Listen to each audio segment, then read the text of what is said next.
All right. Everybody hear me? Yes. Steve? Okay. If this is a little too loud, we can turn it down a little bit, but does it sound good back there? All right. It's time for us to begin this morning. Sure, glad for everyone's presence here. Y'all had a little vacation from me last week, and I'm sure everybody enjoyed that. So I know I did. Yeah, I enjoyed the vacation. Not necessarily from y'all, but I enjoyed what I was doing. So I went to Alaska on a fishing trip. No, on a fishing trip, just straight for fishing. Went with my father-in-law, my brother-in-law, and my nephew. And so we had a great time, caught a lot of fish. It was excellent. Salmon, sockeye salmon, and silver and king salmon. Okay. I'm from the South. It's salmon. Okay. But anyway, we had a great time. Glad to be back. I really appreciate Larry filling in for me, and sounds like he moved right along, got y'all out of chapter 3, so that's good. We can get into chapter 4. All right, so we're going to start this morning, Philippians, the 4th chapter. He said he covered verse 1, which was kind of a conclusion there of what was happening in chapter 3. So we'll get right into verse 2 this morning. All right. Verse 2 is a very interesting verse because it sort of brings out some of what Paul's been talking about in this whole letter. I know we've been in the book of Philippians since the beginning of the year. It's kind of hard to believe that at the end of this month we'll be through with it. But at the same time, as we've gone through this book, one of the things that Paul has encouraged and exhorted these brethren to do is to have unity, to have the mind of Christ, to have that attitude that says, you're more important than me, and so I need to look out for what is in your best interest and have my mind on you as I operate as a Christian. And then we come to the chapter 4 and verse 2, and all of a sudden now it's put into practical application. He's given us lots of examples in himself and in Timothy and in Epaphroditus of people who have that mind of Christ, but now all of a sudden he comes down and is specific about these two individuals, two ladies who are part of the congregation there, and he pleads with them to have what we've been talking about. Let me just ask you this for just a second. Can you imagine the Apostle Paul writing a letter to the Philippian congregation? And I want you to keep in mind, whenever these letters were written, they were written to the congregation, as we saw back in chapter 1. They were written to all the Christians there at Philippi with the overseers and the deacons. And when those letters came to a congregation, usually whoever was the delivery person, the messenger, got up and read the letter to the congregation. It's not like somebody, was delivered and this person read it and then that person and passed around. They came together and these letters were written. These letters were read to the congregation. Can you imagine receiving this letter from Paul and all of a sudden, toward the end of this letter, you're specified in this letter? That would get your attention, wouldn't it? And the problem with these two, it wasn't something that was hidden or was secret, because the Apostle Paul is writing from prison and he's heard about this. And so this was a public thing. This disagreement between these two ladies was something that was public and had made its way all the way to the Apostle Paul in another town while he's in prison. And he writes specifically mentioning we've got to take care of this problem. But the beautiful thing about it is, even though he is direct and to the point, you don't get the sense that he's trying to shame them into correcting themselves. In fact, he doesn't even leave it just up to them and say, you know, you two need to work it out or something like that. He actually is going to involve a third person in there, and of course, any help that the whole congregation could give would be wonderful, but he identifies a person that he wants to step in and help these ladies. And what we're going to see is that not only does he specifically say, I want you to be this way, he commends them for the way that they have lived in general, the way that they have acted as Christians in general in the preaching of the gospel. He commends them. So it's an example to us where, you know, sometimes, and the Apostle Paul's a great example of this, sometimes it takes getting very stern and to the point. You can read through the Corinthian letter, and there were a lot of problems in the Corinthian church, and sometimes Paul's very direct, and it's just kind of like, you need to fix this.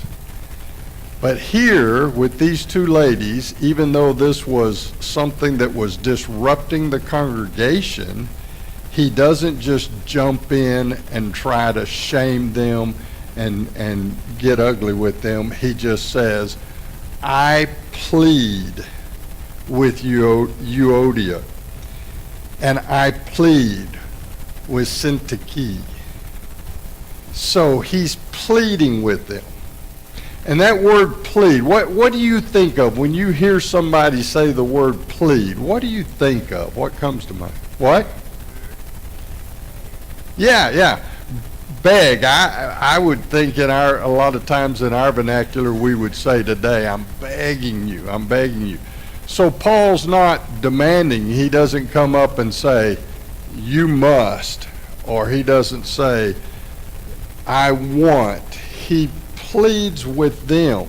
He appeals to their Christian conscience and tells them that whatever the problem is, it needs to be reconciled. It needs to be fixed. The word plead, if you go back to the original, means to urge someone strongly. So this is not him just saying, I would like this to happen.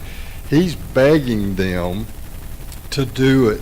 And if you notice, sometimes we don't notice these things, but when it's pointed out, as it was pointed out to me, I think it makes a lot of sense. Notice in verse 2 there, he says, I plead with Euodia, and I plead with Syntyche. Okay? He doesn't single one or the other out.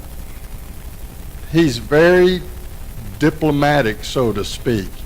It's like as if he was standing there and he's saying, I'm pleading with you and I'm pleading with you. And so he wants them to know that he hasn't taken a side. He's not trying to judge from a distance, as you know, he's received his information secondhand, and he's not sitting back saying, well, you know, I agree with this one, I agree with that. He comes to them both and says, I plead with you and I plead with you to be of the same mind in the Lord. Okay. How do we be of the same mind? What does that mean, to be of the same mind? Okay, yeah, it's, you know, not to have differences, but then we need to define that a little bit further. Does that mean that if we're to be of the same mind, let's just take ourselves. If I'm to be of the same mind with you, can I not disagree with you on anything? Does that mean that you and I have to to think alike in everything, or does that mean that we can't have a different view of a particular thing? Yeah. Okay, same goals. You're exactly right. As Christians, we should have the same goal. What about the same attitudes? Okay, all right, right. You get along together. Now, the question would be, even if I have differences, but I'm going to get along with somebody, what does that require?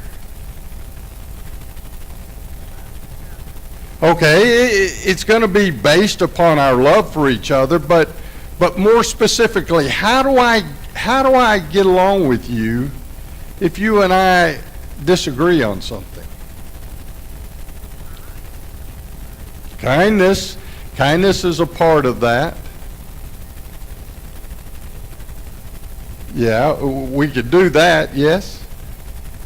Yeah, we should pray about it. There should be a lot of prayer and help in this. Think of it this way. Okay. As we've seen in this book so far, just right back up in chapter 3, the Apostle Paul was going through and talking about them becoming mature.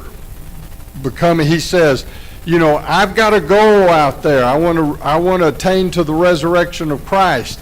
And he says, that's my goal. But, you know, I haven't attained yet. And he says, what we should all strive to be is complete or mature as Christians, but that is also a continuing growth process. Remember when we talked about that up in chapter 3, is that maturity in Christ isn't like, okay, I've arrived, and then I just sit back. Even the Apostle Paul says, I continue striving towards that goal. So maturity and growth as a Christian. Then he comes down and says in verse 15 of chapter 3, and if on some point you think differently, that too God will make clear to you. Only let us live up to what we have already attained. Now here Paul's talking to them and he says, you might think differently. But if there's somebody that, in this particular context and everything, he had a lot of things in mind, but what he's saying is that as I strive to become, as to grow and mature as a Christian, God's going to help me along the way. If there's something that I need to know, it will come to light as I continue to grow and to mature. God will make that clear to you. So it may be in our differences as we think about different things, whether it's, actions within the church, different things. We may think differently. We may have a different opinion about various things. But the Apostle Paul is saying we've got to remember to do, and he says it there in verse 16, let us live up to what we have already attained. I've got to do the best I can with the knowledge I have, is what he's saying. And we may think differently, and it may be that I grow and mature and learn something and change the way I'm thinking, or it may be that you grow and learn and change the way you're thinking. But we've got to ask ourselves, is this a matter of heaven and hell? Is it a matter of salvation? Because if it's a matter of salvation, then I need to work harder at trying to come to an understanding and maybe helping you. But so many times what we make or what we think is a matter of salvation when we go back to the scriptures is not. We've talked about it in this congregation many times. The gospel is the birth, life, death, burial, resurrection of Jesus Christ. We have to agree on that. You know, if you're going to make Jesus Christ your Lord, you've got to agree on that. Christ is the Son of God, and he was the sacrifice for our sins. All right? And then beyond that, everything that God has commanded or wants us to do falls into two categories. You love God with all your heart, soul, and mind, and you love your neighbor as yourself. And when we start going out of the relationship with God and the relationship I have with you, when we start going out of that, we're making things that aren't a matter of heaven and hell, salvation. Now, our history is a lot of times we've done that. But even in those situations where maybe somebody over here is still thinking that way and I'm not, what Paul is telling me is that I can still have the same mind with you, and you can have the same mind with me. The way I know that is because I can go to Romans the 14th chapter, and there were within the Roman congregation people who thought very seriously about keeping the Jewish feast days and all of these, and not eating unclean meats and things of that nature. And then there were those who understood that this was not part of salvation anymore. And what does Paul say? He says these people think that's the way they need to worship God, and it's not just a matter of, oh, I can take it or leave it. They think it's part of their salvation. These people over here understand that it's not. In that context, it's the people who thought these Jewish feast days and the meats and clean and unclean, he calls them the weaker brethren. But the point is that he was telling them, you still have to have the same mind. You have to get along. This group is not to condemn this group. And this group was not to condemn that group. He wanted them to worship in harmony and be brothers and sisters in Christ. And the only way that you can do that is to have the same mind, even though you may disagree on something. All right? Because the group that thought you needed to keep the days and you needed to, watch the clean and unclean things, they still accepted Jesus Christ as their Lord and believed the truth about the gospel. And those who understood that those things were no longer a part of salvation still believed that Jesus Christ was the Son of God, and they understood and accepted the gospel. And that's why Paul could say, all right, you don't judge your brother. And that's exactly what the Apostle Paul is saying down here with these two women. We don't know what their disagreement was. That wasn't the important part. The important part here is this was a disagreement that was disruptive to the congregation and had come all the way to the ears of Paul, and Paul just pleads with both of them and says, the way you solve this is by having the same mind. And that means that I can still be patient with you, I can still forbear our disagreement, I can still love you and treat you in your best interest, and I do that by having the same mind of Christ. Remember back up in chapter 2, go back to chapter 2, and he's in verse 1 of chapter 2. The Apostle Paul wrote to the entire congregation, says, if you have any encouragement from being united with Christ, if any comfort from his love, if any common sharing in the Spirit, if any tenderness and compassion, then make my joy complete by being like-minded. Isn't that the same thing as saying have the same mind? So you be like-minded, having the same love. Y'all were talking about the love a while ago. being one in spirit and of one mind. Do nothing out of selfish ambition or vain conceit. Rather, in humility, value others above yourself. If we're disagreeing and I really think you're more important to me, then what is that going to cause me to do?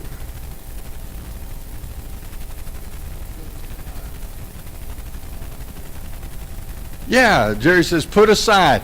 I can yield to you. I can yield to you. Or as Jason said, sometimes we've just got to agree to disagree. But if you're really more than important to me, I don't have to have my way. And that's the point of having this love and being one in spirit and one in mind. I'm not doing out of selfish ambition, which again means I don't have to have my way. I'm not going to do it out of vain conceit, which means I don't think I'm better than you, or that I know more than you, or whatever the case is. He says, in humility value others above yourself, not looking to your own interests, but each of you to the interests of others. So if I'm really looking out for your best interest, I'm not going to argue to where I have to have my way. And that's what he's pleading with these two ladies down here in chapter 4 when he says, I plead with you and I plead with you to be of the same mind in the Lord. Now, what does that phrase, in the Lord, mean? Why did he tell them to have the same mind in the Lord? They are both Christians. That's exactly right. Now, I don't know if you've noticed through this book, but that phrase in the Lord is repeated over and over again in this letter. Go back to chapter 1. I mean, we can see all through the letter. In verse 14, the Apostle Paul is talking about how that his imprisonment has emboldened people to go out and preach. And he says, because of my chains, this is chapter 1, verse 14, because of my chains, most of the brothers and sisters have become confident in the Lord and dare all the more to proclaim the gospel without fear. Now, I want to ask you something, just based on that one statement. Here's Paul in prison, suffering in prison because of preaching the gospel. And he turns around and says, you know what, that's made people become more bold to go out and preach the gospel. Is that normal? No, that wouldn't be. I mean, if you take this out of Christianity, would anybody do that? I mean, it's like, oh, hey, this caused that guy to be put in prison. I think I'll do the same thing. That doesn't happen. But it happens in the Lord when what we're doing is in his cause. And that's what you're going to find throughout this letter, is that anytime you see that phrase, in the Lord, look and say, what are they doing? And then ask yourself, would that be normal under normal circumstances? Well, no, probably people wouldn't act that way. But when they're doing the Lord's work and it's in the Lord, that causes people to do things that are right in God's sight that people wouldn't normally do. And that's what you're going to see all through this letter. Chapter 2, there's 3 times that phrase is used. In chapter 3, it's used. So all through here, we're going to see it. And in fact, in chapter 4, we just saw it in verse 1.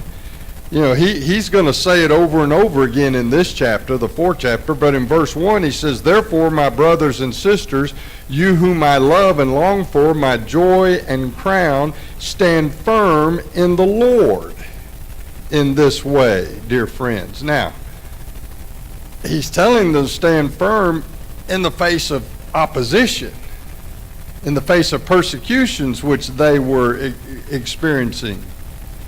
So, in the face of oppositions, in the face of trouble in the world, Paul's telling them to stand firm in the Lord. And that, sounds like he's just saying, oh, just stand firm for Christ. No, he's saying you can do this because that's what followers of Christ do, even in difficult circumstances. And so in verse 2 there, chapter 4 and verse 2, when he says, I plead for you and I plead with you to be of the same mind, he says you do it in the Lord, which means in the world that disagreement might cause y'all to splinter and just not care anything about the other person. But as Christians, you can do this. Even in the midst of your disagreement, you can have the same mind. And you can have that mind of Christ where I think more about you. Even though I disagree with you, I'm going to act in your best interest, because that's what we do as followers of Christ. It's not just about me. All right?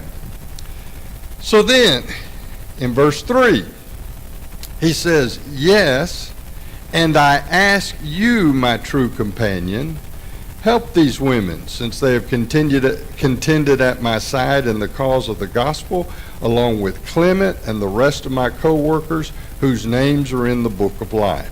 All right, who is this? He calls him here a true companion. The King James Version says a true yoke fellow.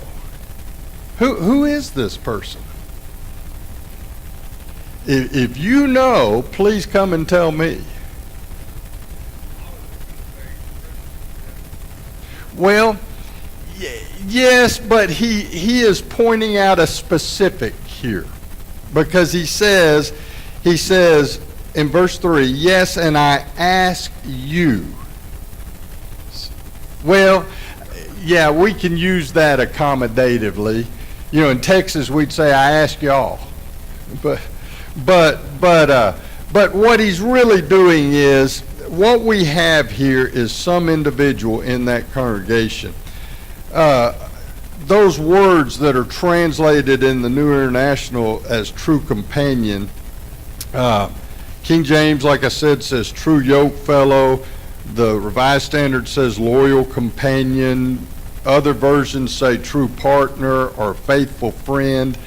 There is somebody there in that congregation that he's looking at and says, I trust you as a friend. You've proven yourself to be my loyal companion in the gospel. He is appealing to this person to help these women. Now, interesting thing is, we don't know who it is. But think of yourself. Is there somebody, maybe it's in this congregation, maybe it's somewhere else, is there somebody that you really have as a good close friend? And people know it. They say, oh yeah, that person, Tim and that person are really good friends. And you could tell by things they've done together and how they treat each other and all that. Evidently somebody in that congregation had that position with respect to Paul, and it was just known. It was known that Paul had a special relationship with him. Even the Lord, the Bible tells us that the Apostle John was the disciple whom Jesus loved. And we know that he had an inner circle, Peter, Andrew, James, and John. That was kind of his inner circle. So it's not a bad thing to have somebody that you're real close to and a good friend with, and people knew that. Here, the congregation evidently knows who this person is, and it doesn't have to be explained. It can't be Timothy. Why? Where was Timothy? He was with Paul. Can't be Epaphroditus. Where was Epaphroditus? Yeah.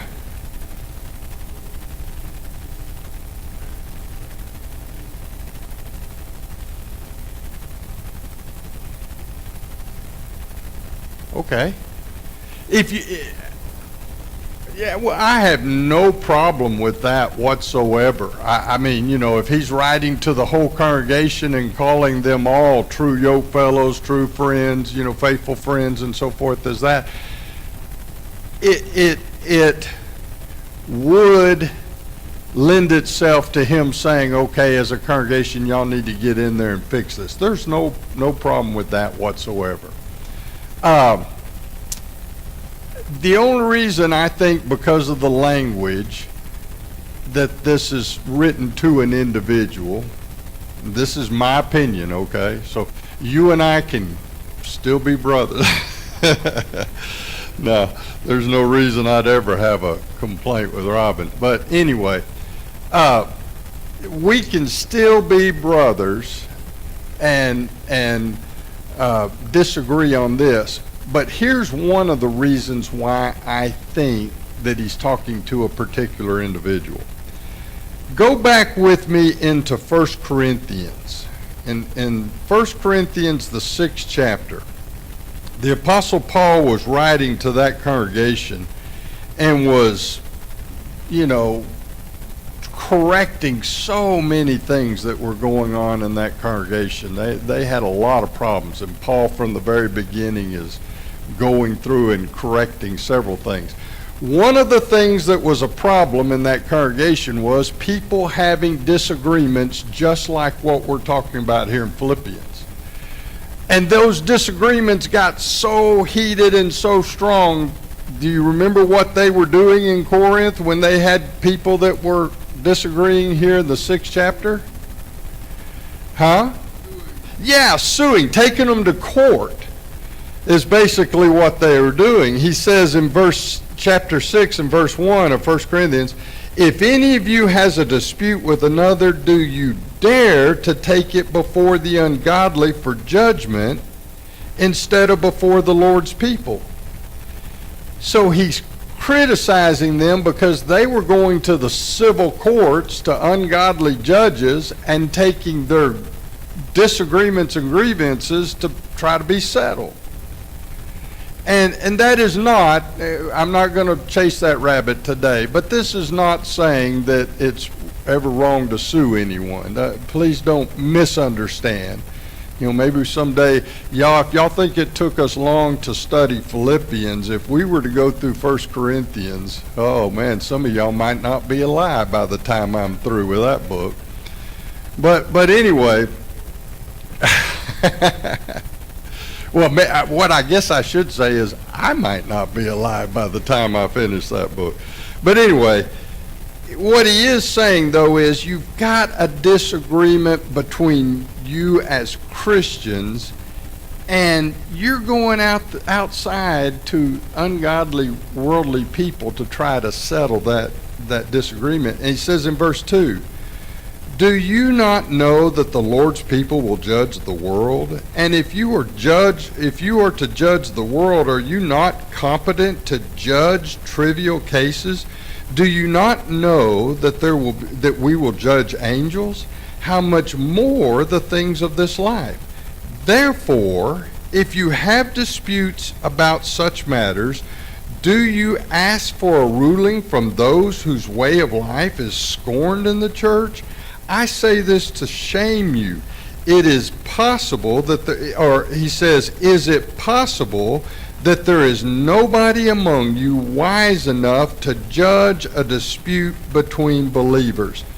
Right there, Paul, in the same type of situation, Paul comes to them, and even though in general he's saying Christians are going to be judges and so forth, and again, that's for another time, but then he comes in and zeroes in and says, is there not anybody among you that's wise enough to judge a dispute between believers? He zeroes in on individual and says, is there not anybody in that congregation that would be able to arbitrate this, to judge this?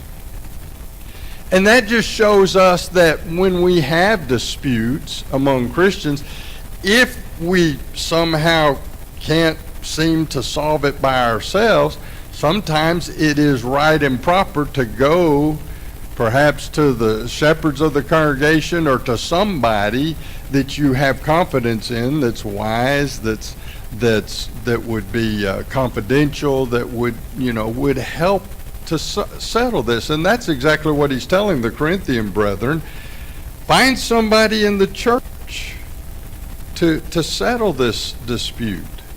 And so I believe, and this is, again, Robin, my personal opinion on this, I believe that here he is talking to a specific person within the congregation, somebody that he had confidence in, somebody that evidently the congregation understood, that was, very close to the Apostle Paul, and he has confidence in them, and he says, help these women since they have contended at my side in the cause of the gospel. So we have precedent. Whether that's what he's talking about here or not is immaterial. Whether he's asking an individual or the congregation is immaterial.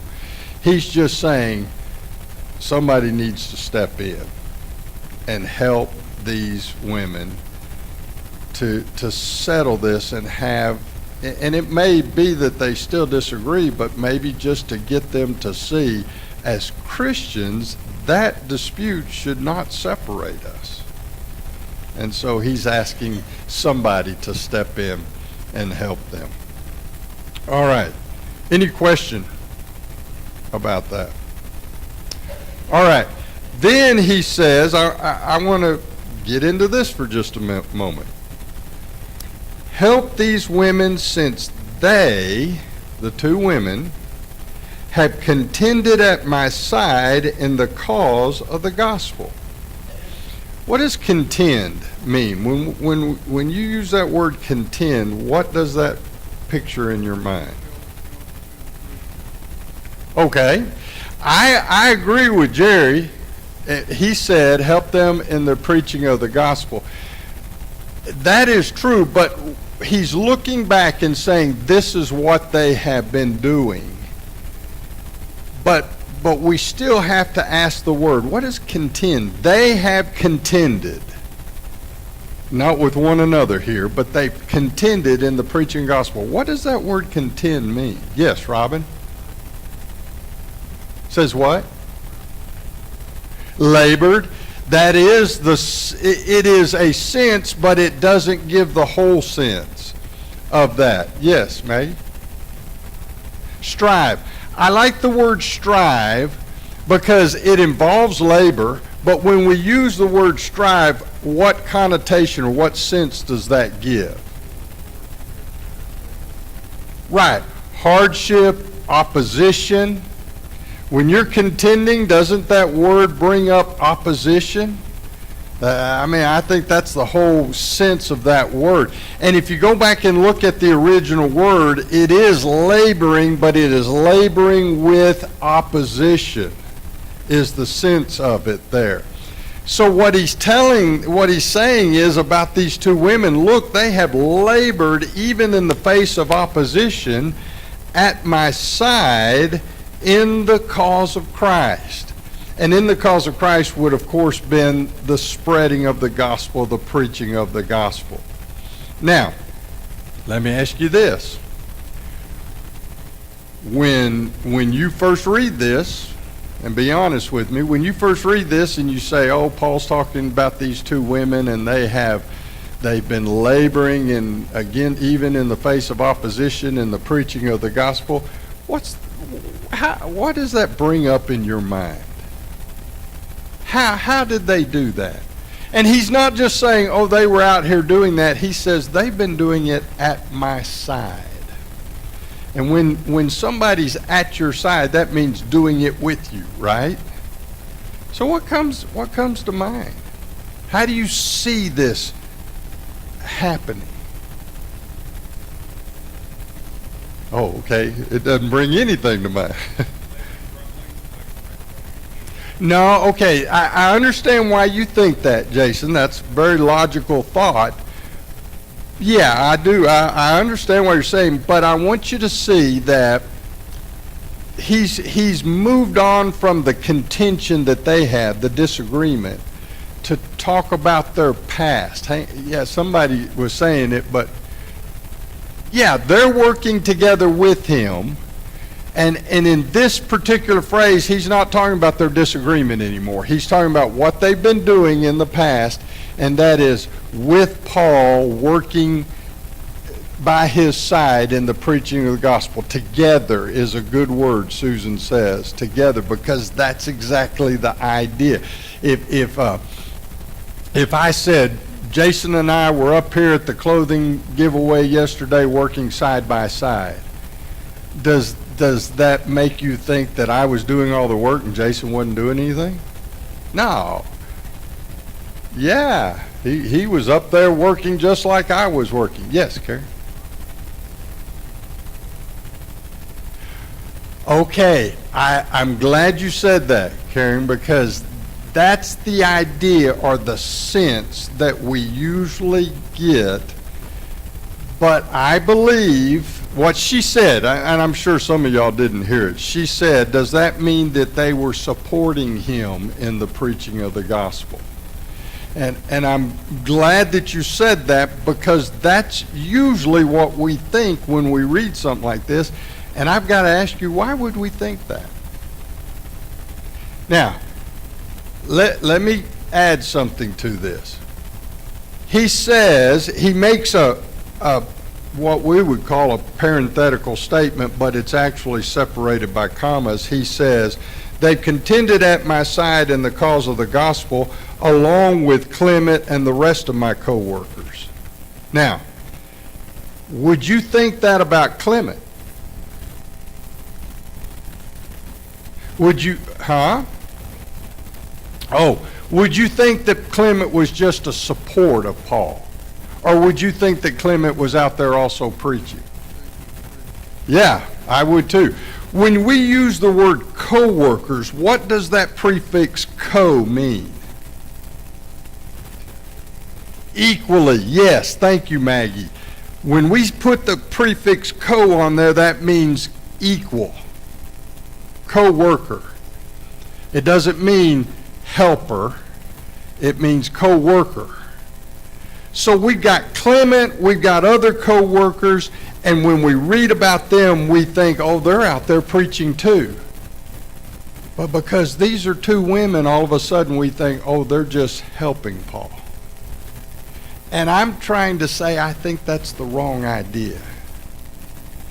I don't believe that Paul, when he said, labored at my side, along with Clement and the other co-workers, making everyone equal there, that he was relegating these two ladies to just support group.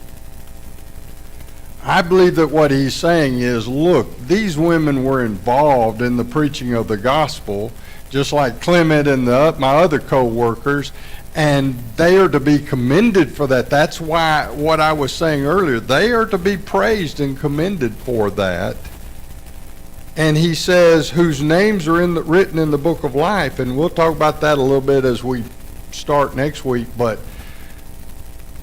you know, having your name written in the book of life, that's a high praise for them. So what I want you to think about between now and next time is, why would we think that these women were just support group rather than active participants? Okay, that's all the time we've got. Thank you for your attention.